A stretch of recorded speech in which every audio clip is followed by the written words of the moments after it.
Comma shape है तो vibrio कह देना। में बोलो आर्की बैक्टीरिया की सेल वॉल और सेल मेम्ब्रेन, एनसीईआरटी ने केवल सेल वॉल लिखा है। हाँ तो भैया लोगों क्या हालचाल, मैं हमेशा की तरह तुम्हारे लिए एक रैपिड रिवीजन लेकर आया हूं बायोलॉजिकल क्लासिफिकेशन के एक किंगडम। जी हाँ, आपको बहुत अच्छे से पता है कि आरएच विटेकर साहब ने 5 किंगडम बनाए थे, Monera, protista, fungi, Plantae, animalia. आज हम बात करेंगे किंगडम मोनेरा की। जैसे ही मोनेरा का नाम आता है तो याद आ जाते हैं बैक्टीरिया। जी हाँ, इस दुनिया, इस धरती, इस जहान में जितने भी यूनिसेल्युलर प्रोकैरियोट्स हैं उन सबको किंगडम मोनेरा में रखा जाता है। जब हम बैक्टीरिया की बात करते हैं तो एनसीईआरटी बड़ी खूबसूरत लाइन लिखती है कि bacteria are the sole member of kingdom Monera. जी हां, एकमात्र सदस्य की तरह अगर हम बात कर ले तो मोनेरा में हम किसकी बात करते हैं? बैक्टीरिया की बात करते हैं भैया। दुनिया, धरती, जहान में जगह जगह पर जितने भी तमाम बैक्टीरिया हैं वो किंगडम मोनेरा में रखे जाते हैं। और जहां हम जीवन जीने की सोच नहीं सकते वहां पर बैक्टीरिया मिलते हैं, मैक्सिमम हैबिटेट डाइवर्सिटी शो करते हैं। आइए इन्हीं पॉइंट्स के साथ में हम शुरू करते हैं किंगडम मोनेरा के कुछ हाइलाइटेड पॉइंट्स, यानी कि एनसीईआरटी की एक एक लाइन को बहुत अच्छे से समझेंगे। तो मैंने बताया आपको कि यूनिसेल्युलर प्रोकैरियोट्स को किंगडम मोनेरा में रखा जाता है। बैक्टीरिया जो है वो इसके सोल मेंबर है। न्यूक्लियस ऑब्वियसली आपको मालूम है प्रोकैरियोटिक है, तो मालूम चलना चाहिए कि ये प्रोकैरियोटिक है मेरे लाल। तो भाई साहब यहां पर आपको न्यूक्लियस नहीं मिलता।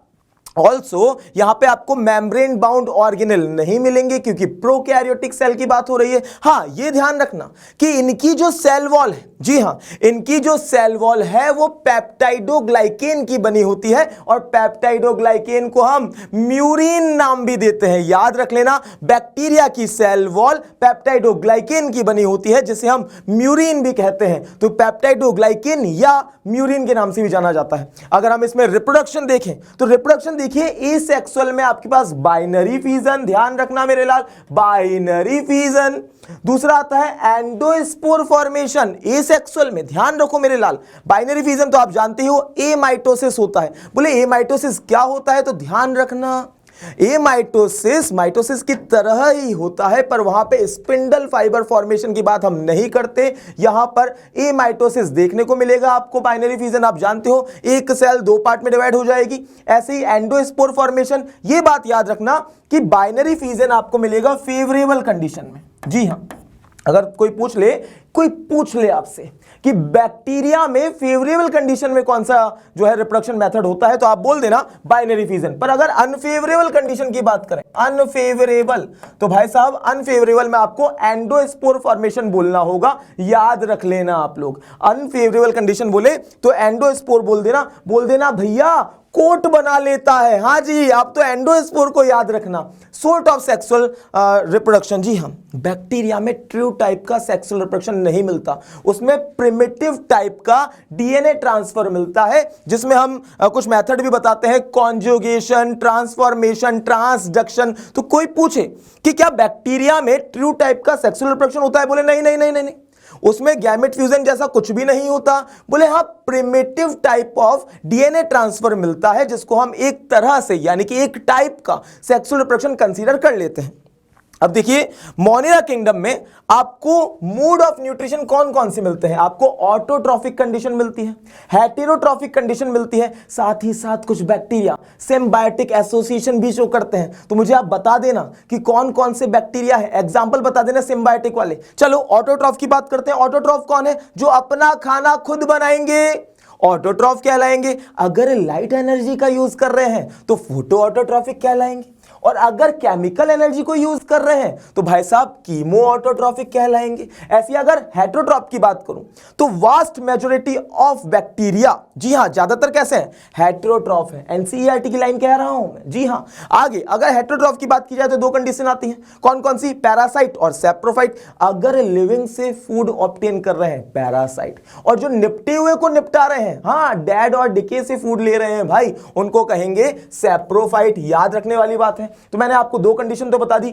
ऑटोट्रॉफ और हेटेरोट्रॉफ। ये भी बता दिया कि ज्यादातर कैसे हैं, वो है हेटेरोट्रॉफिक। कुछ बैक्टीरिया सिम्बायोटिक एसोसिएशन शो करते हैं और आप लोग मुझे उनका एग्जाम्पल कमेंट करके बताएंगे। साथ ही साथ बैक्टीरिया क्या है? प्रोकैरियोट है। तो स्ट्रक्चर में बहुत सिंपल है। हाँ, स्ट्रक्चर में बहुत सिंपल है पर जगह जगह मिलते हैं, कॉम्प्लेक्स बिहेवियर शो करते हैं। बैक्टीरिया के structure is very simple but complex in behaviour. NCERT point two point चल रहे हैं, आगे आगे बढ़ते हैं। मोस्ट एक्सटेंसिव मेटाबॉलिज्म, जी हां, मैंने यहां पर मैक्सिमम न्यूट्रिशनल डाइवर्सिटी जैसा शब्द यूज नहीं किया क्योंकि वहां वो प्रोटिस्टा का जिक्र होता है। मैंने यहां किया है मैक्सिमम यानी कि मोस्ट एक्सटेंसिव मेटाबॉलिज्म। जी हां, मेटाबॉलिक डाइवर्सिटी पर प्रश्न आ जाए और पूछे मोस्ट एक्सटेंसिव किस किंगडम में देखने को मिलती है तो बोलना ना यार कौन है अपने किंगडम मोनेरा। क्यों? मोनेरा के सदस्य जगह जगह मिल रहे हैं और तरह तरह की मेटाबॉलिज्म शो कर रहे हैं। मैक्सिमम हैबिटेट डाइवर्सिटी पर प्रश्न आ जाए तो आंसर कर देना किंगडम मोनेरा। अब मैं अगर बैक्टीरिया की शेप की बात कर लूं, देखो स्ट्रक्चर तो बहुत सिंपल है क्योंकि प्रोकैरियोट्स हैं पर शेप में डिफरेंस होता है। कोई गोल है, जो गोल है तो कोकस कहलाएगा भाई, अगर रॉड शेप है तो बेसिलस कहलाएगा, अगर कॉमा शेप है तो विब्रियो कह देना और स्पाइरल है तो स्पाइरिलम कह देना। चलो आगे बढ़ते हैं। तो क्या शेप अलग अलग हो सकते हैं? हाँ अलग हो सकते हैं पर स्ट्रक्चर बहुत सिंपल है। सेल वॉल है, सेल मेम्ब्रेन है, साइटोप्लाज्म है, जेनेटिक मटेरियल न्यूक्लियोइड है क्योंकि यहां पे मेम्ब्रेन बाउंड ऑर्गेनेल्स नहीं मिलते हैं, है ना। अब मुझे बताओ, मैंने आपको सेल में पढ़ाया भी कि जो cell membrane inner side infolding बनाती है उसे क्या कहते हैं और वो किसकी तरह फंक्शन शो करती है। और दूसरा क्वेश्चन मेरा यह है कि सेल वॉल और सेल मेम्ब्रेन के बीच का जो स्पेस है, हाँ, जिसको पेरिप्लाज्मिक स्पेस कहते हैं, वो किसके एनालॉगस है? इन दोनों का आंसर कमेंट करना मुझे। ओके, आपको मैं बताऊं, यहां पे पहला ग्रुप जो हम पढ़ रहे हैं बैक्टीरिया में वो है आर्की बैक्टीरिया। आर्की मतलब प्रिमिटिव। जी हां, ये ग्रुप ऑफ एंशिएंट बैक्टीरिया है। कौन? Archie bacteria. मैं बार बार कह रहा था ना कि जहां हम जीवन जीने की सोच नहीं सकते, जी, जैसे हाईली सलाइन एरिया, जैसे कि हॉट स्प्रिंग्स, अरे हां, जैसे मार्शी और स्वैम्पी एरिया, वहां पर ये मिलते हैं। इसी बेस पर इनके नाम देखो, हेलोफाइल्स। क्या? हेलोफाइल्स की बात जब हम करते हैं तो आपको याद रखना है, अरे जे क्या हो रहा है, तो आपको याद रखना है हाईली सलाइन एरिया में जो मिलेंगे वो हेलोफाइल्स कहलाएंगे।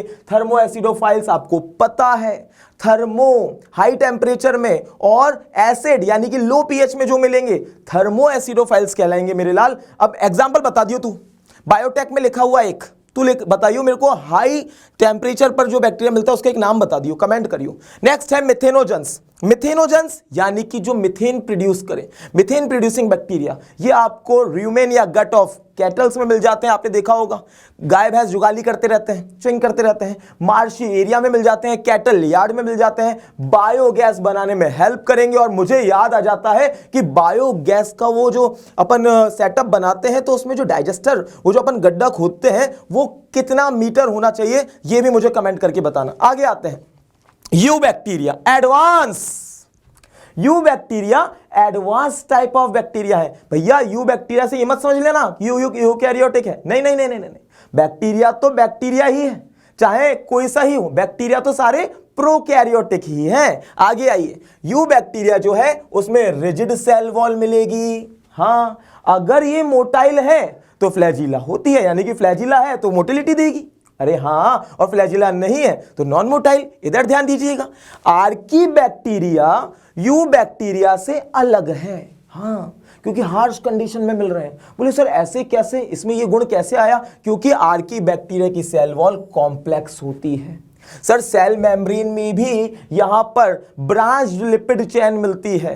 तो बोलो मेरे साथ में, बोलो आर्की बैक्टीरिया की सेल वॉल और सेल मेम्ब्रेन, एनसीईआरटी ने केवल सेल वॉल लिखा है। आर्की बैक्टीरिया की सेल वॉल और सेल मेम्ब्रेन अदर बैक्टीरिया के मुकाबले अलग है और यही फीचर इनको हार्श हैबिटेट में सरवाइव करवाता है। आइए आगे, यू बैक्टीरिया के अंदर ही एनसीईआरटी ब्लू ग्रीन एल्गी का जिक्र करती है। जी हां, मैंने ब्लू ग्रीन एल्गी कहा, जी ध्यान रखना, इसको अब साइनोबैक्टीरिया के नाम से भी तो जाना जाता है। हां, ये फर्स्ट ऑक्सीजन इवॉल्विंग ऑर्गेनिज्म है जिन्होंने सबसे पहले ऑक्सीजेनिक फोटोसिंथेसिस शो किया। यानी कि इस अर्थ पर ऑक्सीजन की इवोल्यूशन की बात करें तो आप साइनोबैक्टीरिया का नाम भूल मत जाना। बोलो साइनोबैक्टीरिया फ्रेश वाटर में भी है, मैराइन वाटर में भी है, टेरेस्ट्रियल एल्गी भी है। भाई इनकी फॉर्म्स की बात करें तो ये यूनिसेल्युलर फॉर्म में भी है, ये कॉलोनियल फॉर्म में भी है, फिलामेंटस फॉर्म में भी है। आपने स्पाइरुलाइना का नाम सुना ही होगा, आपने कॉलोनी में मां रहती है मैक्रोसिस्टिस का नाम सुना होगा, एनाबीना बैक्टीरिया का नाम सुना होगा,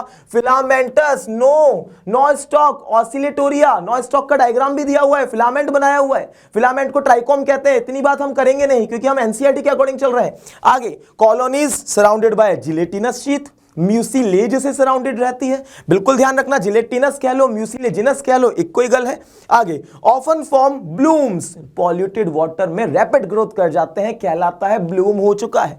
गैस वैक्यूल्स बायंसी प्रोवाइड कराएगी और इसमें स्टोर्ड फूड को साइनोफाइसिन स्टार्च कहेंगे। हाँ, याद रखना, मैंने वैसे सेल में आपको पढ़ाया था, cell the unit of life में, कि भाई साहब साइनोबैक्टीरिया में आपको मेम्ब्रेन के एक्सटेंशन मिलते हैं। जी याद रखो, साइनोबैक्टीरिया में आपको मेम्ब्रेन के एक्सटेंशन मिलते हैं, जिनको हम क्या कहते हैं, जिनको हम कहते हैं क्रोमेटोफोर, और जिस पर पिगमेंट्स लगे होते हैं। एनसीईआरटी लिखती है इसी टॉपिक में, लिखती है कि इनमें ग्रीन प्लांट्स की तरह क्लोरोफिल ए मिल रहा है। हाँ, हायर प्लांट्स, उनमें आपको मालूम है क्लोरोफिल ए क्या है, एक यूनिवर्सल पिगमेंट है। और कौन सा, एक और बताओ, एक और कमेंट करके मेरे को बताओ कि एक और कौन सा जो है वो यूनिवर्सल पिगमेंट की तरह कंसीडर करते हैं। तो नेक्स्ट बात आती है नाइट्रोजन फिक्सेशन। जी हाँ, आपको पता है कि इनके पास, इनके मेंबर्स हैं कुछ जिनके पास हेटेरोसिस्ट मिलती है, जिसकी वजह से ये नाइट्रोजन को फिक्स करने में, नाइट्रोजन फिक्सेशन होता क्या है, एटमॉस्फेरिक गैसियस नाइट्रोजन को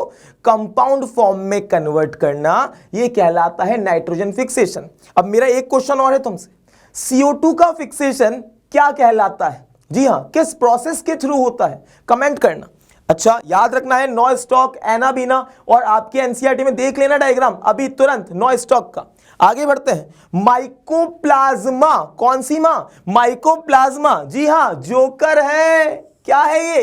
जोकर ऑफ माइक्रोबायोलॉजी। बोले सर जोकर क्यों कह रहे हो बेचारे को? अरे यार, ये काम ही ऐसे करता है क्योंकि इसके ऊपर सेल वॉल नहीं है, तो इसका कोई पर्टिकुलर शेप नहीं है, अलग अलग रूप बनाता है, बहरूपिया है। अरे आइए मेरे साथ में, माइकोप्लाज्मा स्मॉलेस्ट लिविंग सेल है, आपको तो पता ही है क्या है ये, स्मॉलेस्ट लिविंग सेल है, लिविंग स्मॉलेस्ट लिविंग ऑर्गेनिज्म बोल रहे, तो माइकोप्लाज्मा का नाम याद रखना। मैंने आपको बता ही दिया, माइकोप्लाज्मा में सेल वॉल नहीं होती, इसी वजह से इसका कोई पर्टिकुलर डिफाइंड शेप नहीं है मेरे लाल। कैन सर्वाइव विदाउट ऑक्सीजन, हाँ, ऑक्सीजन नहीं होगा तो भी सरवाइव कर जाएगा। इधर आओ, can cause disease in animals, plants and humans. अच्छा, ऐसा कोई एंटीबायोटिक जो सेल वॉल को हटाता हो और फिर बैक्टीरिया को इफेक्ट करता हो, वो इस पर काम नहीं करेगा।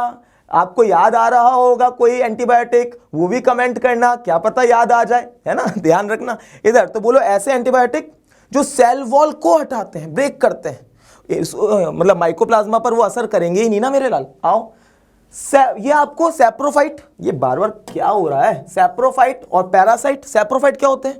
सैप्रोफाइट जो निपटे हुए को निपटाएंगे, हाँ, जो मर गया है उसको निपटाएंगे, सैप्रोफाइट कहलाएंगे। साथ ही साथ ये पैरासाइटिक, इसके जो मेंबर है वो पैरासाइट भी हो सकते हैं। जी हाँ, आप तो जानते हो माइकोप्लाज्मा रॉकार्ड और नॉक्स ने डिस्कवर किया था। जी हाँ, इसकी गहराई में हम नहीं जा रहे, PPLO प्लूरोनिमोनिया लाइक ऑर्गेनिज्म की फॉर्म में, पर हमें एनसीईआरटी वाले कंटेंट की तरफ चलना है।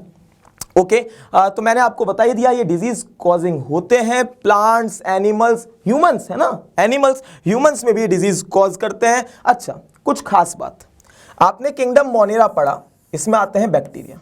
अब बैक्टीरिया वेलफेयर में तो काम करते ही हैं, आपने पढ़ा है माइक्रोब्स इन ह्यूमन वेलफेयर, दूध से दही बनाने में आमतौर पे आप तो ये पढ़ ही लेते हो।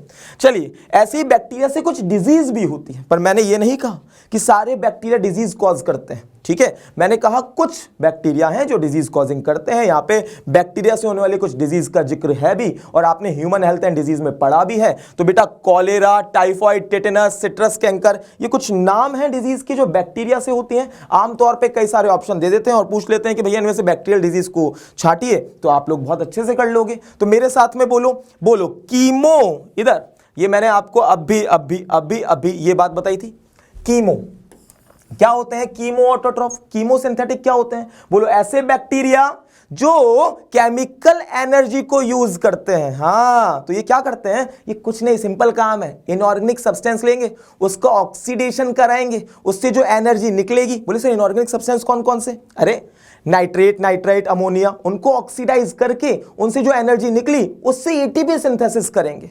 साथ ही साथ याद रखना बैक्टीरिया ऐसे ही वाले ये क्या करते हैं, मिनरल न्यूट्रिएंट साइक्लिंग जो होती है, न्यूट्रिएंट साइक्लिंग, उसमें अपना ग्रेट रोल प्ले करते हैं। ध्यान रख लेना बहुत अच्छे से। और ऐसे ही जबरदस्त जबरदस्त सेशन लेकर मैं आता रहूंगा ताकि तुम्हारा रैपिड रिवीजन होता रहे। और जल्दी मैं मॉर्फोलॉजी की फैमिलीज वाला भी आने वाला है, रिकॉर्ड हो चुका है। All the very best.